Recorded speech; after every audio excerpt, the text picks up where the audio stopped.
No Análises Renais, Renan comenta o empréstimo Lula, a nova tática para conseguir se reeleger e dar dinheiro para os bancos. Vamos conferir. Então vamos lá, galera. Vamos começar aqui, tá? Eu já falei pra vocês, né? Eu já tinha dito que o governo Lula, desde que colocou o Sidônio entrou nesse governo na virada do ano, ele vem tentando conter a série de cagadas, não só de comunicação, mas de estratégia que ele vem fazendo. Então você tem que pintar aqui na cabeça, ok, é um governo que tá indo muito mal e que precisa arrumar as estratégias, senão ele vai ser varrido do mapa já nas próximas eleições. Eles perceberam isso. As eleições de 2024 deram o tom pro PT de que eles estão superados e de que a população brasileira tem novas prioridades e que não vem caindo na conversinha dele. E o que resta ao PT é um mito. É o mito do papai Lula que cuidou deles e fez essas pessoas melhorarem de vida num período, gente, que já tá fazendo 20 anos. No período ali do boom das commodities, 2006, 2007, 2008, 2009. Essas pessoas, a gente precisa entender, o Lula solidificou um eleitorado nos anos de 2005 a 2009. Entendeu, Riso?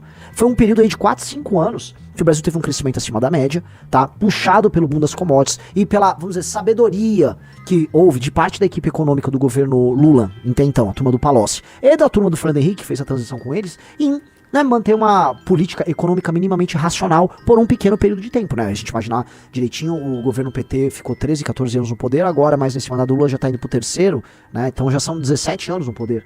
Então, 15, 16, 17 anos, esqueci o impeachment da Dilma, mas foi um pequeno período de tempo em que ele contou com um tipo de política econômica realmente racional, foi um pouco menos da metade. O resto foi só cagada, o resto foi tiro, porrada e bomba, o resto foi um governo ruim, tá?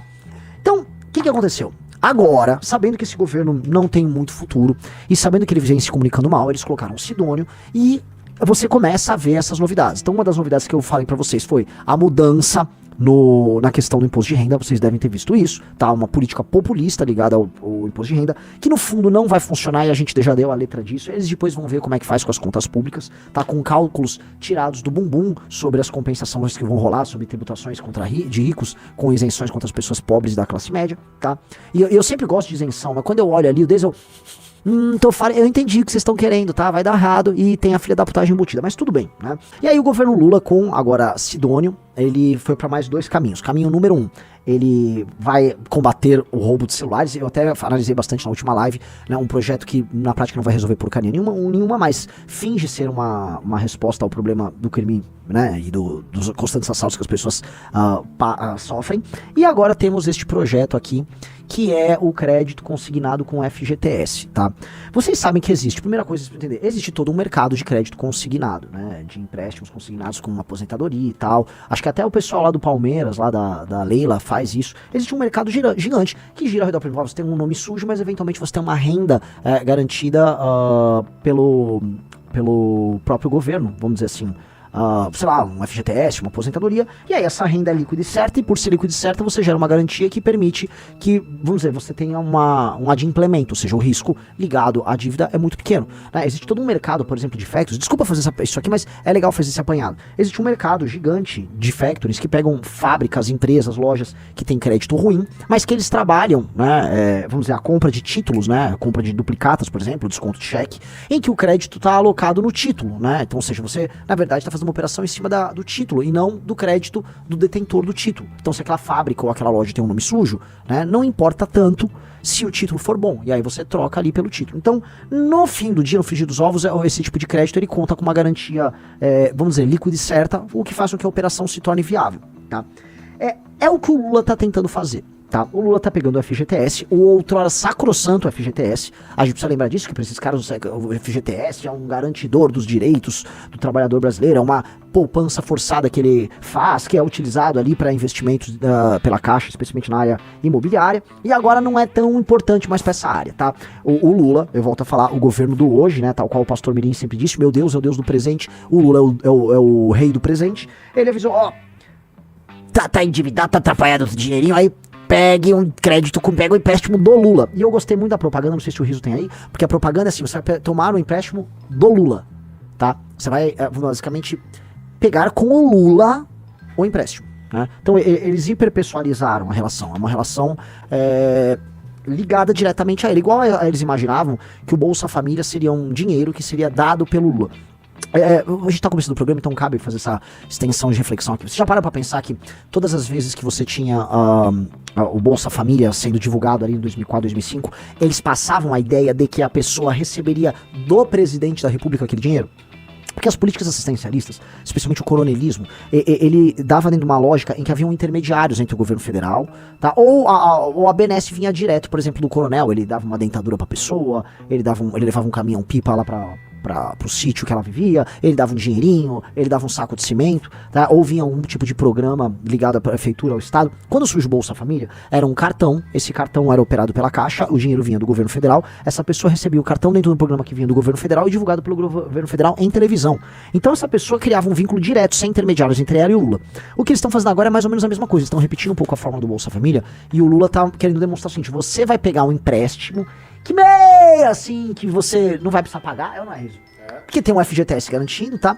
E que o Lula vai garantir. Então o Lula vai te dar um empréstimo, se você não pagar, ele nem vai te cobrar, porque o Lula é um homem bom.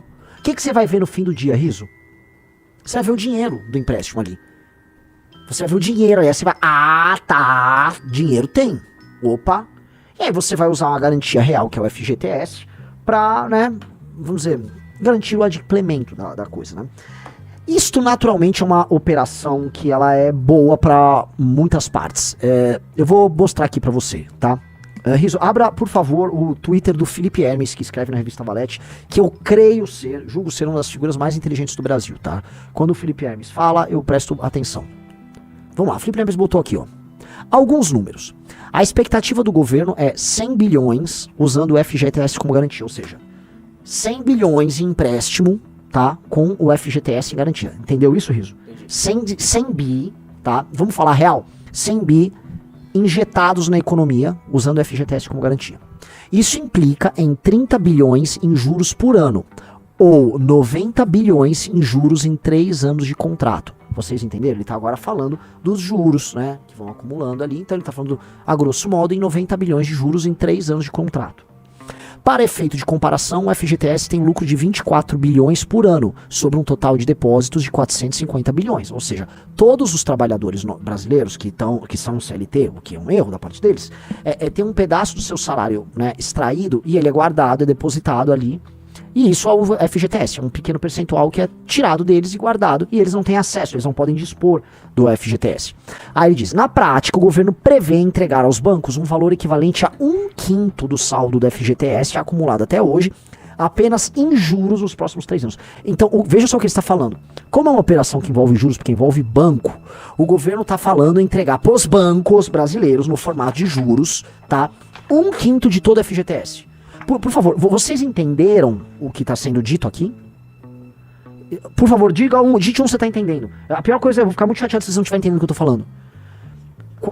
Dos 450 bilhões retidos do FGTS, 90, ou seja, 1/5, é juro que vai pro banco. Sistema financeiro. Walter Salles, porra, vou fazer outro filme, né? Tá tudo...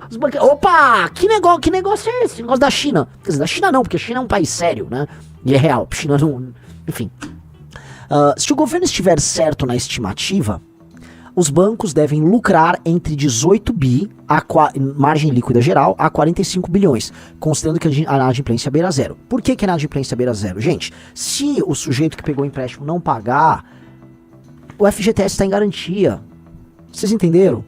Tem garantia real e não é uma casa, não é um ativos, é grana. Entendeu, Riso? Sim. Que delícia. Como 45% do lucro dos bancos é imposto, o governo também vai lucrar direta e indiretamente às custas do trabalhador. Vocês entenderam? Porque deste lucro do banco, 45% é imposto. Então, do lucro que vai para o Walter Salles, né? Aí uma parte vai retornar ali pro governo na forma de impostos, né? E esse trabalhador que acha que tá sendo muito esperto, ele nem tá pra cima dele. Eu levei vantagem, né? Serão 0,9% do PIB a mais na economia via crédito. Vocês entenderam isso? Pelo amor do Santo Cristo. Vai aumentar praticamente 1% do PIB através de crédito. E um potencial de aumentar a margem de lucro dos bancos em algo de 3 a 8%. Gente, palmas pro Walter Salles.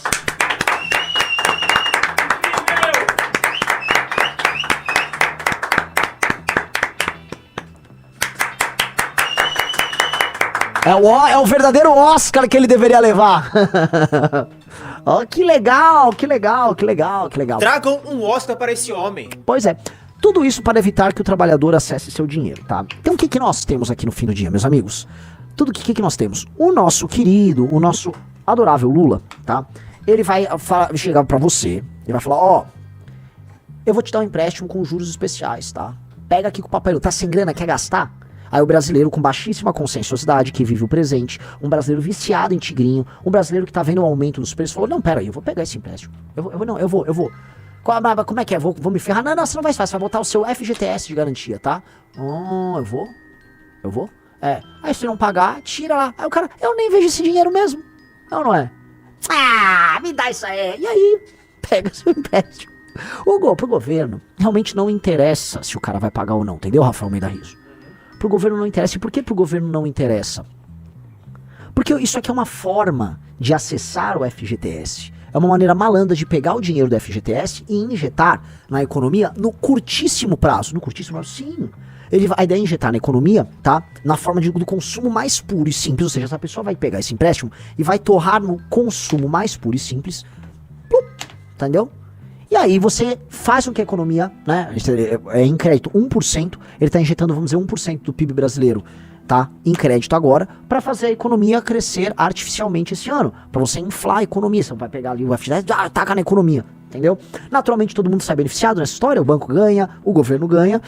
E o trabalhador perde. Mas as pessoas vão fingir ao longo dos próximos meses que isso foi muito bom. Por quê? Porque você vai ter uma injeção de dinheiro na economia. Entendam, galera, isso não é muito diferente da tão criticada política do Bolsonaro, que houve no governo dele, de oferecer, vocês vão lembrar, um crédito da Caixa Econômica Federal sem lastro, lá às vésperas da eleição. Quem lembra disso? O Bolsonaro pegou a Caixa e ofereceu sem lastro, ó, quer pegar um empréstimo? Só entra aí, plum. Era uma compra de voto desesperada na reta final das eleições, tá? E adivinha o que aconteceu? Assim, a inadimplência daquele empréstimo que o Bolsonaro estava divulgando foi grotesca, foi colocado, ó, Bolsonaro fez 93% dos empréstimos consignados do Auxílio Brasil na reta final da eleição, entendeu? O que era o empréstimo? O cara consigna, você dava Auxílio Brasil pra pessoa, e aí você consignava. Você consiga, mas tinha, se eu não me engano eram dois, não sei se aqui é o mesmo, a inadimplência de microcrédito da Caixa criado por Bolsonaro bate 88%. Desce aí. A inadimplência do programa de microcrédito Sim Digital, criado pelo ex-presidente Jair Bolsonaro e operado pela Caixa, bateu 88%. A informação foi divulgada hoje. A inadimplência do Sim Digital é maior do que o informado antes pela Caixa, que dizia que o índice era 80%. Significa que a cada R$100 emprestados, 88 não foram pagos. Em 22, a Caixa emprestou 3 bilhões no Sim Digital. O calote, 2,6 bilhões. A linha de crédito era de altíssimo risco, porque autorizava empréstimos, inclusive para quem já tinha até 3 mil em dívidas. Até 75% do calote na Caixa pode ser coberto com recurso do FGTS. Então, amigos... Essa parte aqui eu não sabia. Aí os petistas criticaram. Se eu não me engano, você vai achar até o Reinaldo Azevedo criticando a compra de voto do Bolsonaro. Que curioso, não? Certas coincidências são muito coincidentes, né, amigo? Eles estão fazendo as mesmas estratégias. Quando a gente fala que essa porra é um bolsopetismo, que esses líderes políticos não valem a água que bebe, é porque a gente tá falando a real, cara. A crise nesse país é uma crise de liderança, é uma crise de imaginação. Sidônio e a turma do Bolsonaro não conseguem imaginar coisas diferentes. Eles veem essa população, e a gente precisa pegar, que população é essa? É uma população iludida, é uma população profundamente ignorante. Nós somos o país do Pastor Mirim, nós somos o país do Tigrinho, nós somos o país da Mirginha, do Oruan, do Neymar, nós somos o país do que é de pior. Nós somos um país dos comportamentos repetidamente estúpidos e que vão piorando ao longo do tempo. Quanto mais informação se dá para as pessoas, pior fica a situação.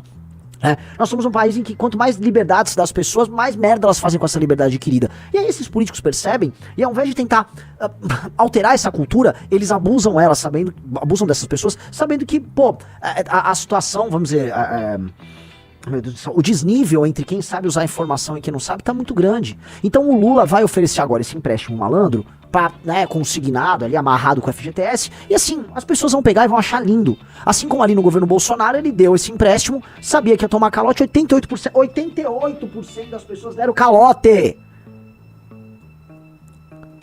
88% deram calote.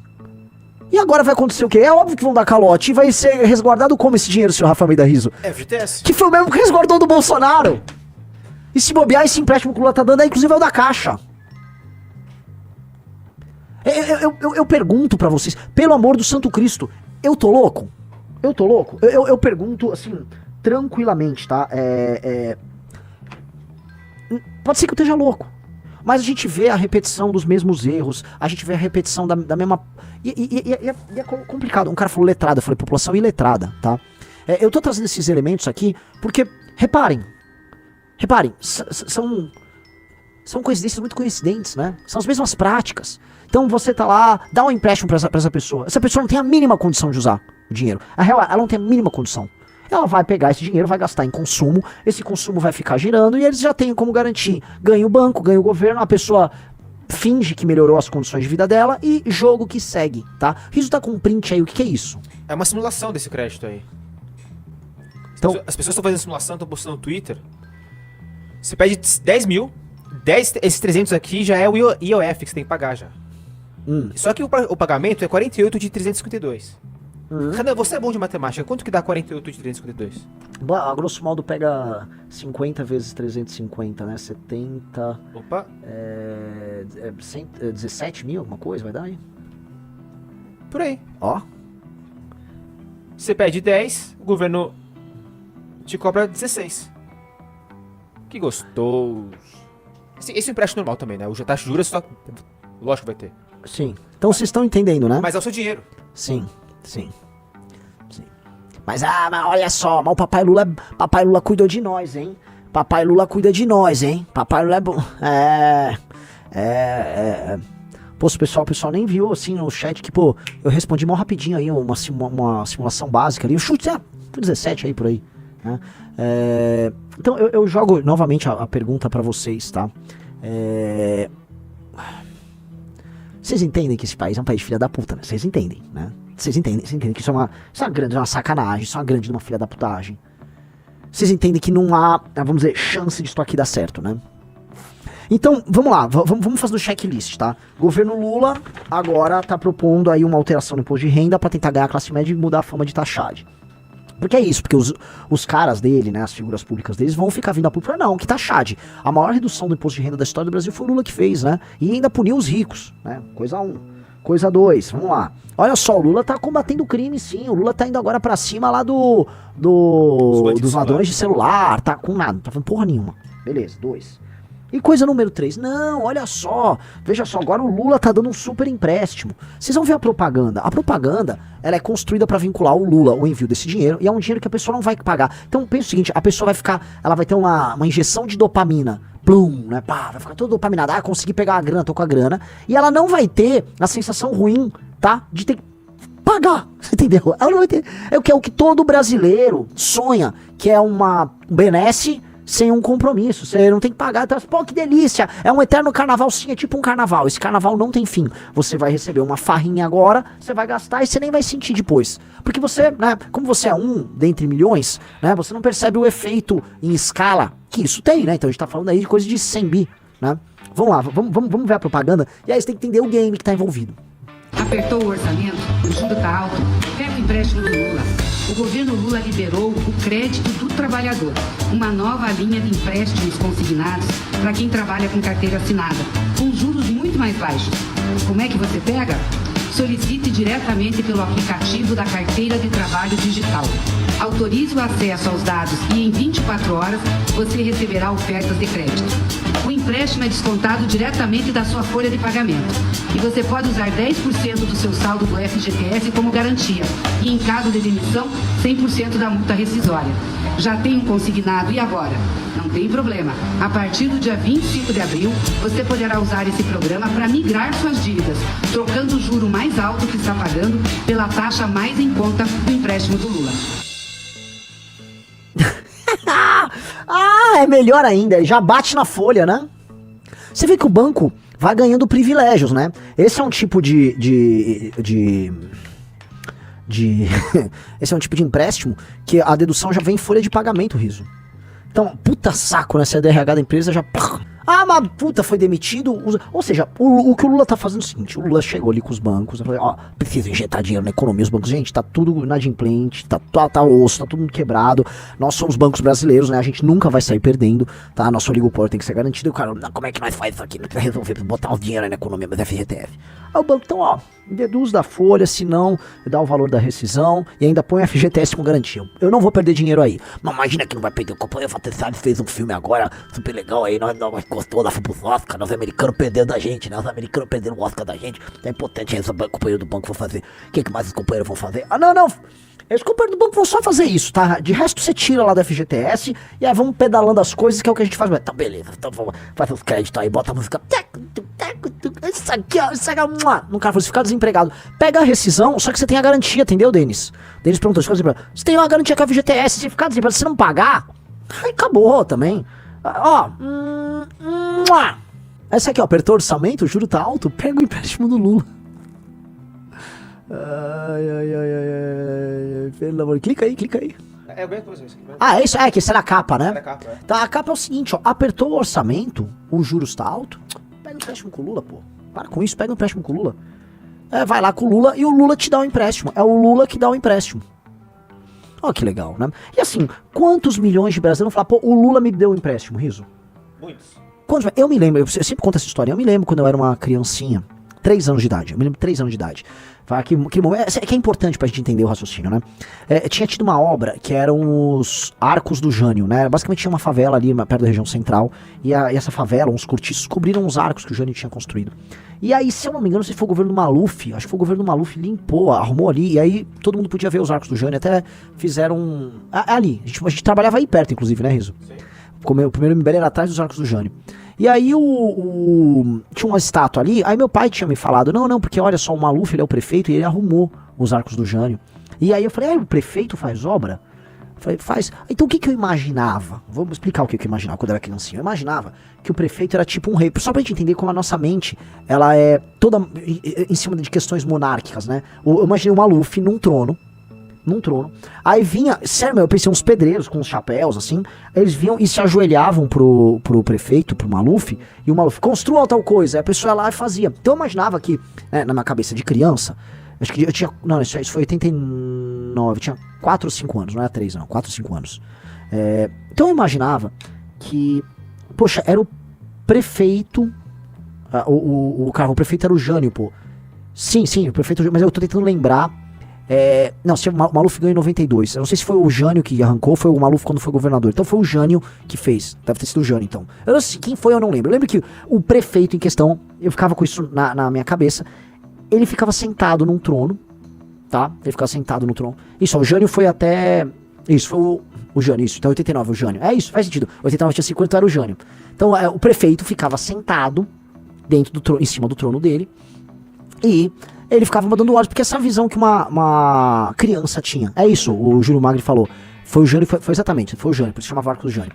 E aí, ele ficava dando ordens ali. Então era isso que uma criança imaginava. Só que eu vejo que muitas pessoas até hoje têm uma visão que uma criança tinha, que é a ideia de que você vai, vamos dizer, receber benesses diretamente do líder. Então o líder te deu dinheiro, o líder cuida de você, o líder te protegeu, o líder fez a obra. E às vezes as coisas são mais parecidas com aquela cabeça de uma criança de 5 anos do que a gente realmente imagina. Para as pessoas, vamos dizer, o vínculo é direto. Quando a pessoa chora quando vê um político, é porque talvez ela realmente enxergue nele coisas tangíveis e concretas que ela não deveria enxergar. Quando eu digo tangível e concreta, por exemplo, sei lá, ele me deu o dinheiro dele. O que é tangível, porque o dinheiro chegou nele. Mas só são inverídicas, porque não é assim que a coisa, não é assim que a banda toca, né?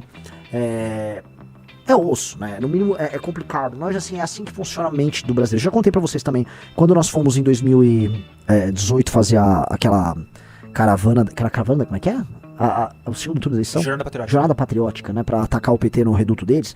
Eu fui conversar com eleitores petistas ali no interior de Pernambuco, né? E as respostas assim, é 13. Não, mas o Lula fez a coisa. É 13.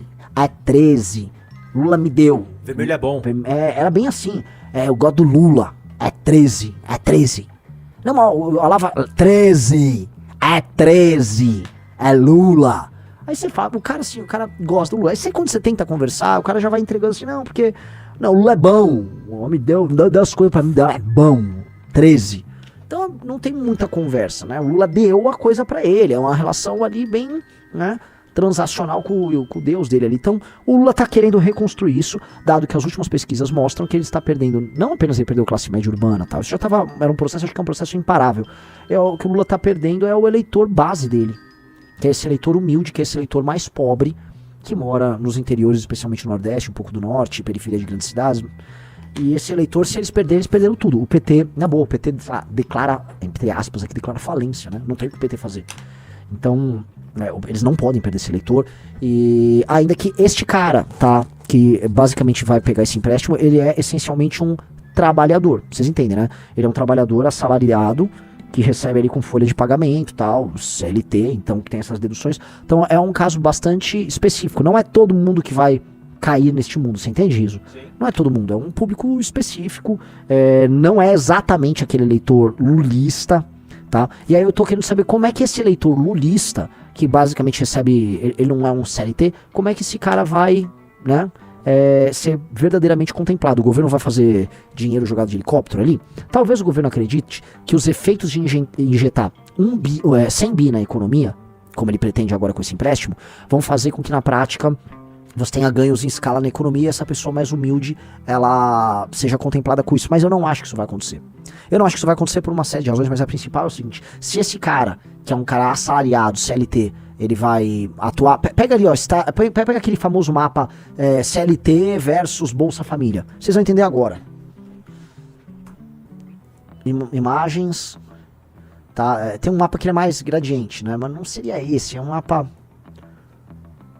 Será que é esse? Tem um CLT versus Bolsa Família. O Bolsa Família eleição. O mapa, tem um mapa, né, que mostra basicamente assim, quem é CLT tá nas regiões que menos dependem do Bolsa Família.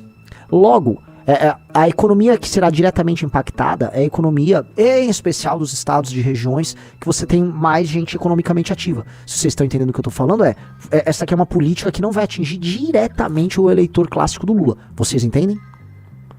Vocês entendem exatamente? Ele está basicamente contemplando com esse tipo de política o eleitor que não votou, a grosso modo que não votou nele. Concordas, Rafael Almeida Riso? Concordos. Tá, entendeu? Então, você pega esse mapa, né? Bolsa Família supera trabalho com carteira em 3 estados. Você olha aí, esse aqui é um mapa muito parecido com o mapa eleitoral do PT. Bastante, assim... Tem uma convergência bem grande. Então, como eles vão impactar de maneira mais séria esse eleitor, eu ainda não tenho uma resposta. Mas eu acho que o Sidônio tá pensando nisso. O Sidônio tem um plano. Sidônio tem um plano, porque já é a terceira deles, tá? Como resposta do governo a 2 anos de inoperância e confusão. São 2 anos de inoperância, confusão, de bagunça. O orçamento foi aprovado, o governo, vamos dizer, vai para agora para tentar ir para as cabeças, só que ano que vem é ano eleitoral. Então você já parou para pensar o seguinte, que este ano o governo vai precisar fazer as medidas que irão impactar o ano que vem. Então, agora, especialmente daqui a outubro, a gente vai ver todas as tentativas do governo federal de construção de instrumentos de mudança da opinião pública para chegar ano que vem e ter uma posição competitiva para as eleições. E nada, por enquanto, foi feito para o próprio eleitor. Por enquanto, foram políticas feitas para o eleitor, curiosamente, para o eleitor adversário. Tá? Talvez uma tentativa de reaproximar esse eleitor dele. Tô muito curioso, tô sendo bem honesto, tô muito curioso para ver qual vai ser o efeito disso, ainda que eu acho que o efeito pro Lula em parte será positivo, sim. Em parte será. Então, imagina o seguinte, para esse eleitor que trabalha com carteira assinada, senhor Rafael Almeida Riso, tá chegando para ele agora, ao mesmo tempo, um empréstimo que o cara pode pegar e o fim do imposto de renda, uma isenção de imposto de renda. Então, plau, na mesma, o cara vai falar, caramba, né? O Lula gosta de mim, eu sou um trabalhador, o Lula gosta de mim. Que é uma tentativa de reaproximação das esquerdas com os trabalhadores, no que eu me lembro daquela discussão que todos os petistas estavam tendo com a turma do PSOL sobre a Erika Hilton tratando do 6x1. Pra vocês forem lembrar direitinho, aquela discussão sobre 6x1 era o seguinte, a esquerda só fica falando de democracia, só fica falando de traveco, de pinto, de aborto, de maconha... Sabe aqueles assuntos que eles adoram, que eles são fissurados, só que a gente tem que voltar a ser uma esquerda ligada às condições materiais do trabalhador, não sei o quê. E aí quando vieram com aquela discussão do 6x1 e tal, que em si ela era absurda, né, que era em si uma discussão muito complicada, o que rolou? né? Eles perceberam, nossa, engajou. Pô, se tá engajando, a gente chegou nessas pautas. E o PT percebeu isso à época. Ainda que o PT não tenha botado pra andar, porque a pauta em si era uma maluquice, né? O projeto da Erika Hilton, a despeito dela ser uma supermodelo e tal, blá, blá, blá, o projeto era uma merda. O projeto não andou. Vira o ano e o PT começa a tratar dessa agenda, né? A agenda ligada ao trabalhador. Lembrando que você vai encontrar muito provavelmente, tá, uma convergência estatística bem grande entre esse trabalhador assalariado de renda média barra baixa, formal, e evangélicos. Você vai começar a encontrar, vamos dizer, uma relação próxima entre esse trabalhador e gente que está se tornando com o tempo cada vez mais conservador. Então, é uma forma de atingir materialmente esse cara. E quando eu entendo que boa parte dessas pessoas humildes que caem no movimento evangélico, especialmente nas igrejas neopentecostais, eles caem também por conta de um discurso muito material, ligado à prosperidade, volta a repetir o pastor Mirim, ao Deus do presente, né? Eu começo a imaginar, bom, o Lula está tentando ele próprio ser o Deus do presente dessas pessoas. Pararam pra pensar nisso?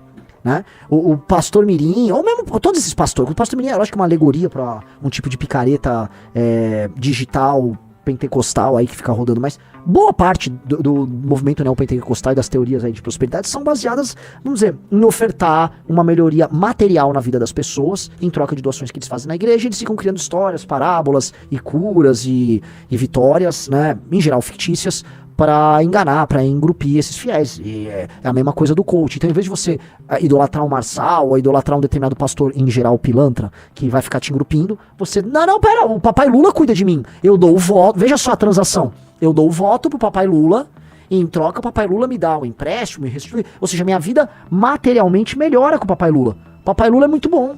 Papai Lula é o verdadeiro Deus. Papai Lula é o coach. Papai Lula me trouxe a prosperidade que o Marçal não me trouxe, que o meu pastor não me trouxe, o papai Lula trouxe. Então, pera aí. Papai Lula é direto aqui, ó. Aqui, ó. Cadê o imposto aqui na minha folha? Que sumiu, não tem, pô. Cadê? Então é esse o lance que o Lula tá querendo passar. Reparem que em todos os casos, amigos, reparem em todos. Isso aqui é muito legal. Essa live tá boa. Você tá gostando, Riso? Tô gostando. Você tá entendendo que, mano, a gente tá linkando todos os pontos aqui, ó. Olha como a gente... As nossas lives, elas são legais, pra vocês acompanham elas, é como se elas fossem uma longa história, reparou? Que os personagens eles se repetem e os temas se cruzam, né? Você vai percebendo que se você, enfim, começou a acompanhar as lives recentemente, você vai entender que certos temas são antigos, né? Então essas coisas vão voltando, né? Então eu tratei muito de Marçal, já tratei muito de pastores, e agora tô chegando no Lula. Veja como temos um problema claro aqui. O Brasil é um país de baixíssima produtividade. Então, naturalmente, sua produtividade é baixa. E se você concorre ou concorria em cadeias globais de produção e começa a perder espaço nessas cadeias, você começa a ficar com pouco dinheiro aqui. Então as pessoas vão ficar mais pobres. E esse é o problema brasileiro. Nós somos pouco produtivos. Portanto, nós seremos necessariamente pobres. Os deuses do presente, né, o coach, o pastor picareta e o político Alá Lula, Bolsonaro incluso também, que ele fez a mesma coisa no final do mandato dele, todos esses caras, eles não propõem um aumento da produtividade. Olha que curioso, né? Ou seja, eles não vão criar uma verdadeira emancipação. O que eles querem é uma relação transacional. Você vai dar algo pra eles e em troca eles vão te dar algo. Este algo é uma sensação momentânea de prosperidade que vai passar. Ele vai te dar uma sensação momentânea de prosperidade que vai passar. Em troca você vai dar dinheiro ou voto. A transação. Entendeu? Uma relação transacional. O problema desse tipo de relação transacional é que ela é de curtíssimo prazo. Ela vai te dar uma dopamina. Você fica, tô feliz. Eu consegui. Não, agora destravou meu código. Não, agora Deus intercedeu aqui por mim através desse menino de 14 anos, de 15 anos, ou de um pastor que tá pulando na minha frente. Tá. Então rolou uma, né, é uma questão transacional, tal. O Lula me deu um crédito, tá aqui, ó, Bolsa Família, não sei como é que é, abateu do meu imposto. Não, peguei um empréstimo agora. Vocês estão prestando atenção. E nessa transação, ele em si não está mais produtivo. Ele em si não está gerando mais renda por hora. E este político não está atacando nenhum dos problemas que realmente importam para tornar o Brasil um país melhor. Então, necessariamente é uma merda de curto prazo. Pelo amor de Deus, vocês entenderam o que eu falei agora? Vocês entenderam o que eu falei agora? Porque agora você junta os pontos. A gente não vai sair do buraco. Tudo que a gente faz é trazer para valor presente uma expectativa futura. Então não vende a expectativa futura que você vai ficar rico. Aí você já começa a se sentir rico na hora, né? Pô, tô me sentindo rico agora. O cara tá falando o Marçal mesmo fala, né? Você vai pegar, você vai agora no hotel mais caro da sua cidade. Você vai tomar um drink, tomar um café lá. Vai gastar um dia, mas tem que começar a conviver nesses lugares. Você sentir parte daquilo pra mudar teu mindset que você pode ganhar dinheiro. Pessoal, não é isso, né? Eu vou viver aqui a valor presente, tá? Né? O que o cara tá falando pra eu mudar o mindset. Você não vai mudar bosta de mindset nenhum. Se não tiver dinheiro pra voltar lá, aquela pessoa... o atendente lá do bar, as pessoas vão só te achar um bobo que foi lá consumir. E existem produtos voltados pra esses bobos mesmo, entendeu? E você vai ser o bobo que vai lá achando que mudou alguma coisa, né? Sempre se lembre, um judeu faria isso? Um judeu nunca faria isso. né? Mas tudo bem, né? O judeu tem alta conscienciosidade, né? São pão duros, investem no futuro, precavidos. Então uma pessoa de alta conscienciosidade não tá fazendo isso. O mindset dela já tá resolvido, né? Mas tudo bem, vamos voltar aqui. Então, os deuses do presente, né? Todos estes, eles ficam te mantendo, vivendo no presente e antecipando coisas futuras, como por exemplo o FGTS, né? Você vai tirando ali e joga, você pega empréstimos. Toda vez que você antecipa algo do futuro, o que vem junto, Sr. Rafa Almeida Rizzo? É uma lógica financeira aqui. Se eu estou antecipando um valor futuro a valor presente, qual é a diferença entre os dois valores? Vamos lá. Se você tem 100 mil reais para receber no futuro, mas você quer receber ele agora, você vai receber agora mais de 100 mil reais ou menos 100 mil reais? Menos. A diferença entre uma coisa e outra damos o nome de juros. Juros. Certo? Os juros que você paga no empréstimo, no final você vai pagar, por exemplo, 170 mil no empréstimo ali? Sim. Só que você vai receber 100, certo? Sim. Então você pega 100, você recebe 170. O fato de você pegar o 170 valor presente, essa diferença é os juros. Então tudo na vida tem juros. Toda vez que você quer uma coisa futura agora, você sabe que você tá, né? Você vai pagar algo nesse processo, entendeu? As pessoas tendem a ignorar isso. Porque as pessoas são ansiosas e as pessoas querem tudo a valor presente. Entendeu? As pessoas querem tudo a valor presente. Porque nós somos ansiosos. Então a pessoa quer, quando eu falo tudo é tudo, a pessoa quer sexo a valor presente, a pessoa quer felicidade a valor presente, ela quer bens materiais a valor presente. A menina que fica grávida muito nova, ela tem baixa conscienciosidade, então ela quer ter o prazer sexual intenso, né, a valor presente. Ela quer agora. Pô, mas você vai ter um filho. Mas ela não sabe, ela lá na frente. Eu vou pagar esses juros todos? Ela na frente, eu nem sei. Ela não tem, não tá instalado às vezes esse software nela. O rapaz também faz isso, mesma coisa, o jogador de futebol, sabe, esse jogador de futebol que ganha dinheiro assim, zilhões a vida inteira. Aí quando você vê o cara tá pobre, mas como o cara tá pobre? O cara ganhou dinheiro pra fazer poupança pra 2 gerações, tá pobre. Entendeu? As pessoas tendem a viver o presente, e os políticos brasileiros entenderam isso. Eles entenderam isso demais. Eles entenderam muito isso. Eles entenderam que o Brasil vive a valor presente, que nós somos uma cultura do valor presente, e que, pô, pra deixar o brasileiro feliz, entrega algo do valor presente e finge que não tenha consequência. Então as pessoas vivem fingindo que nada disso tem consequência. Absolutamente nada. Então não vai dar pra resolver as coisas fáceis se você não muda isso. Um cara que tá tentando construir isso, o senhor deputado estadual Guto Zacarias, no fundo, né, a gente fala, não, o projeto que ele fez sobre educação financeira é um projeto sobre, na prática, não, olha só, ele tá ensinando a pessoa não, o projeto é sobre a pessoa entender que ela tem que postergar a recompensa dela, entendeu? O projeto dele de educação financeira é sobre ensinar jovens a postergar a recompensa. Que é a principal característica desse negócio que eu fico falando o tempo todo, que é a conscienciosidade. Quanto mais consciencioso você é, quanto mais você posterga a sua recompensa, maior tendência ao sucesso você tem. Veja, eu acho que o nosso projeto, a missão, MBL, Valete, ele tem que ser um projeto de sucesso. Eu sei que eu sou um grupo minoritário que defende um negócio muito louco, eu sei que não vai ser agora. Então eu tenho que ter, assim, uma calma muito grande, que eu saber que a gente vai vencer em 20, 25 anos, entendeu? Ninguém quer fazer projeto político pra 20, 25 anos. Ninguém quer. Todo mundo quer pra agora. Todo mundo quer, não. Por isso que todo mundo ou vira bolsonarista na direita, ou vai virar petista na esquerda. Porque, mano, eu quero agora. Eu não quero trabalhar. Não quero construir, eu quero construir agora. Eu quero recompensa agora. Eu quero comer mulheres na política agora. É assim que funciona. Então, assim, todas essas coisas são coisas de baixa conscienciosidade para uma cultura de baixa conscienciosidade, um povo que não tem a menor ideia. Vocês entendem que, assim, quando um banco dá um empréstimo pra uma pessoa que ele sabe que não vai pagar, aí ele mete a pessoa, não é nem dá um empréstimo, ele empresta, já viu o cheque especial? Digite quem já viu o cheque especial, quem já pegou um cheque especial no banco. A pessoa ela é tentada a usar o cheque especial. Ela é tentada e ela começa. Quando vê, a dívida vai escalonando num valor colossal. A pergunta que fica, como é que a pessoa topa isso? Como é que ela não percebe? Ela meio que não percebe, porque ela tá vivendo talvez a dopamina de tenho esse recurso a mais, eu consumi um negócio a mais. Aí depois o banco faz um acordo com ela. Ela vai ficar quebrada. O banco já não sai no prejuízo, que ele vai pegar essa dívida e ele vai vender para essas empresas por recovery. Essas empresas vão ficar cobrando, a pessoa fica ali recebendo aquelas ligações de cobrança. E aí ela faz um acordo no final com essa empresa para pagar. Entendeu? E aí ela faz um acordo se ela quiser limpar o nome dela. Então ela faz esse acordo, com base nesse acordo ela recebe, e o banco entendeu a lógica, o mecanismo hoje do funcionamento do crédito no Brasil, tá? Quando não é esse tipo de esquema com o governo, sejamos honestos, quando não é esse tipo de esquema no governo, na prática, um esquema que o banco sabe que vai tomar o calote, e o game tá em fazer a pessoa se endividar monumentalmente com juros bizarros, porque ela não tem noção dos juros que ela tá pegando, e aí ele vem com um acordo depois. Isso porque os juros são tão altos que no processo, nas negociações que tem no meio, o banco já vai ganhando. Então o dinheiro emprestado pelo banco, aquele principal, sabe o principal? O dinheiro que realmente a pessoa pegou efetivamente, ele já pegou de volta. Então ele vende a dívida da dívida. E o jogo segue ali. É um jogo, do ponto de vista administrativo, que é uma insanidade. Já pra eu pensar assim, se um americano visse isso, ou um japonês visse isso, e fala, puta que pariu, isso aqui não tem o menor sentido. Como é que é? No fundo, vocês estão ganhando pelas tarifas que vocês cobram por operações bancárias, as tarifas internas, as famosas tarifas bancárias, e por operações de crédito das mais estranhíssimas, em que você tem que contar com a inadimplência, porque é sobre isso. É um sistema maluco. É um sistema maluco.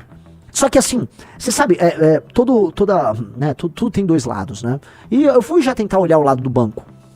No Brasil, o banco fala, gente, você acha que o brasileiro sabe fazer conta? Vocês querem ter um mercado bancário com uma população que não tem a menor ideia do que está fazendo? Como é que você vai ter esse mercado, né, vamos dizer, o setor financeiro?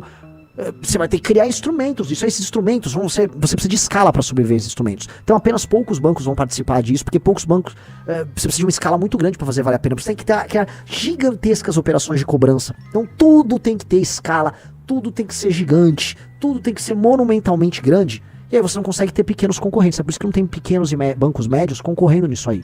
Você não consegue ter. E é assim que funciona boa parte do nosso sistema financeiro. Diz que agora com as fintechs, né, você vai construindo essas microconcorrências, mas mesmo as fintechs, elas estão se agrupando junto com os bancos, elas viram operações ligadas com operações dos grandes bancos brasileiros, né? Mesmo as fintechs já estão se alterando, né? Então, e isso ainda tem a questão das empresas, né? Porque bancos que gostam de atuar para os pequenos comerciantes, para lojas, fábricas e tal, não são tão disponíveis aí, né? Então, o capitalismo brasileiro ele é muito, muito capenga. Ele é profundamente capenga. Só que nós temos problemas de origem, né? A incapacidade do brasileiro em lidar com o crédito e com os juros é um problema. É definitivamente um problema. Eu nem sei se existe no Google estatística, tipo, países com a maior inadimplência bancária do mundo, tá? Você assistiu ao Legião das Ideias. Para mais ideias, continue conosco. E continue acompanhando as lives do Renan Santos para mais.